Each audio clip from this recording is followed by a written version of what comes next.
Hello?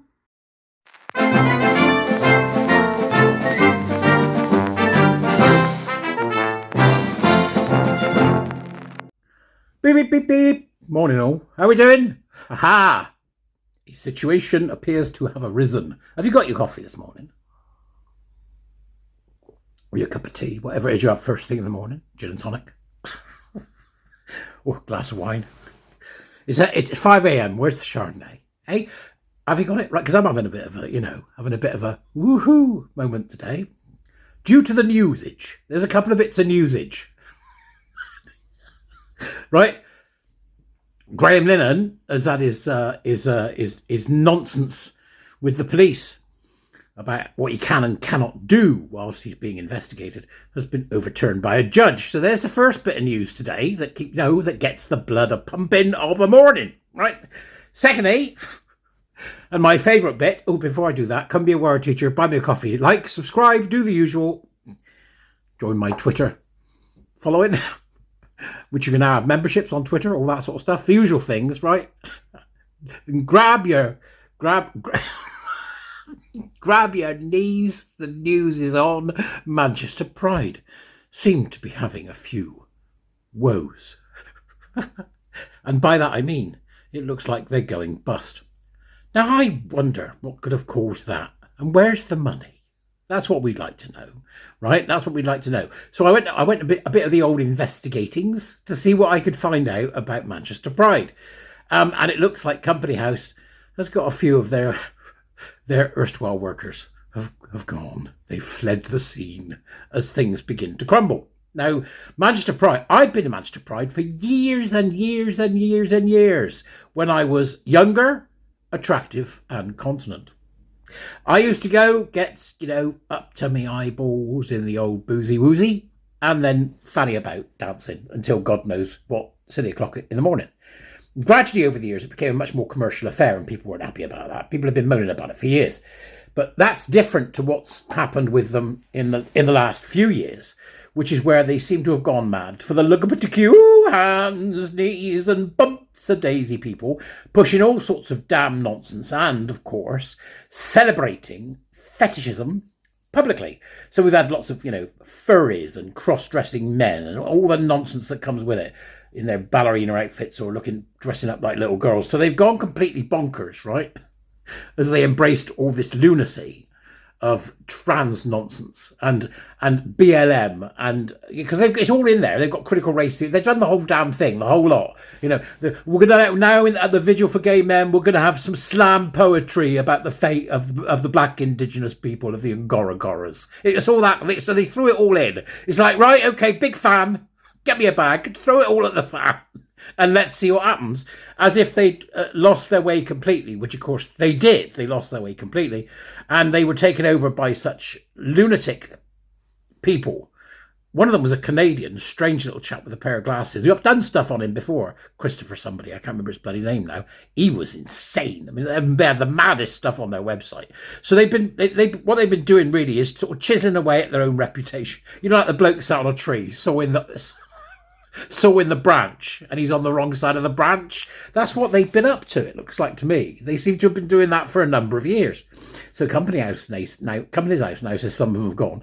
And the news is reporting that they may be going into a bankruptcy, as in receivership, and that there will be an investigation as to where's the money gone.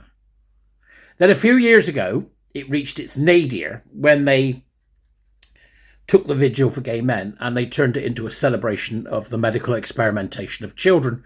And they had some rancid drag queen celebrating these two children on stage in front of hundreds of gay men who clapped like seals when they said that they were trans. Right? So you lost your way. Now, does that mean, because we don't know yet, right? Although I've looked at photographs of last year's Pride and it certainly wasn't as busy as it was normally. I mean, the village might have been, but it's the extra people that come, isn't it? It's the people that would never normally go that go to the businesses and do things and pay for a Pride pledge band and all that. So they probably haven't made enough money from the pledge bands, and that's why they're going under. Gosh, right? But then if you read the pledge, you wouldn't buy the band. That was the point, really, because the pledge was so bad. I hereby assert that I'm on my knees, genuflection and fellatio thereof, cross-dressing, gimp. It was that kind of thing. Oh, all praise, gimpage, and all praise, fetishism, and lying about who you are. Yes, if you don't do that, pledge, get your pledge, and if you got to agree with our pledge, and to show that you agree with our pledge, you've got to give us 50 quid. That's what they did. Right? Then was there a business person anywhere here who might have understood that that model may not continue to work for very long? And then at some point in the last 18 months, they told their greatest, the provider of like publicity and, you know, and sponsorship and all that was booking.com. And booking.com would obviously cough up loads of money to be the advertisers or whatever and help Pride keep going. And then about 12 months ago, they said to booking.com, yeah, you let out properties in Israel, so we don't want to do business with you. Goodbye. I think that they got the idea of who was feeding the cow the wrong way round, don't you? And they essentially shite themselves, dirtied their nappy, and told booking.com to F off. Now, I know booking.com didn't have their contract renewed for 2026. But what's the truth about that, really? Booking.com wised up like everybody else to the fact that they've been pushing child sterilisation, mutilation, get trans the gay away. Here's your local neighbourhood gimp. That's a guy with a furry tail in his ass on a dildo. It's all that riding a chicken. Have you? Vengeance is mine, saith the Lord. There's something almost biblical about their downfall. But that's what they did. So I'm going to watch and see as it unfolds, obviously, but it's certainly very interesting, don't you think? Now, the next thing is, there were all these performers that performed at Pride.